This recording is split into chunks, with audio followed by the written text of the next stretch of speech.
अस्सलाम वालेकुम स्टूडेंट। अब हम नेक्स्ट सब्जेक्ट उर्दू करेंगे। अल्फाज तोड़िए। दी गई मिसाल के मुताबिक हरूफ अलहदा करें। यहाँ पे उन्होंने जोड़ के लफ्ज़ लिखा हुआ है, आपने उसका तोड़ बताना है कि क्या क्या अल्फाज आ रहे हैं। अब ये देखें, बे अलिफ बा गाइन बाग है, तो बे अलिफ बा गाइन बाग में सबसे पहला जो हरूफ है वो क्या आ रहा है, बे। तो ये देखें, इन्होंने बे की आधी इश्काल लिखी हुई है, अलिफ की आधी इश्काल नहीं होती, अलिफ पूरा लिखा जाता है, ये पूरा लिखेंगे। और फिर गाइन आगे पूरा है तो ये पूरी इश्काल लिखेंगे। नेक्स्ट वर्ड देखें, जीम अलिफ जाल आम जाल, तो जीम पहला हर्फ आ रहा है इसमें जाल में, तो आप जीम की आधी इश्काल लिखेंगे, फिर अलिफ ऐसे पूरा लिखेंगे और लाम, जीम अलिफ जाल आम जाल।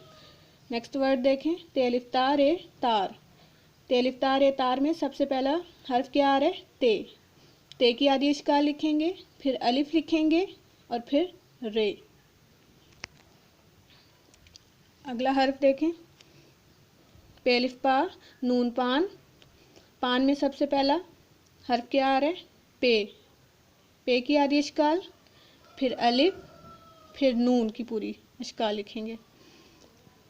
नेक्स्ट देखें, दाल अलिफ दा गाइन दाग, दाल पूरा लिखा जाता है, उसकी आधी इश्काल नहीं होती, तो आप दाल इधर पूरा लिखेंगे, अलिफ लिखेंगे और गाइन आखिरी लफ्ज़ वो वैसे भी पूरा ही लिखा जाता है, उसकी आधी इश्काल नहीं लिखी जाती। दाल अलिफ दा गाइन दाग, इस तरह लिखेंगे। अगला है ते वाव लाम तोल, ते की आधी इश्काल, फिर वाव, वाव की आधी इश्काल नहीं होती, फिर आखिरी हर्फ लाम है, तो आप लाम यहाँ पर पूरा लिखेंगे। ये आपका CW है, कापी पर आप इस तरह होमवर्क करेंगे। बेलिबा वाइन बाग, यहाँ पर आप इसी तरह बाग को लिखने की प्रैक्टिस करेंगे जोड़ के साथ। तोड़ आपने नहीं लिखना, जो लफ्ज़ लिखा हुआ है बेलिबा वाइन बाग वही आपने आगे रिपीट करना है।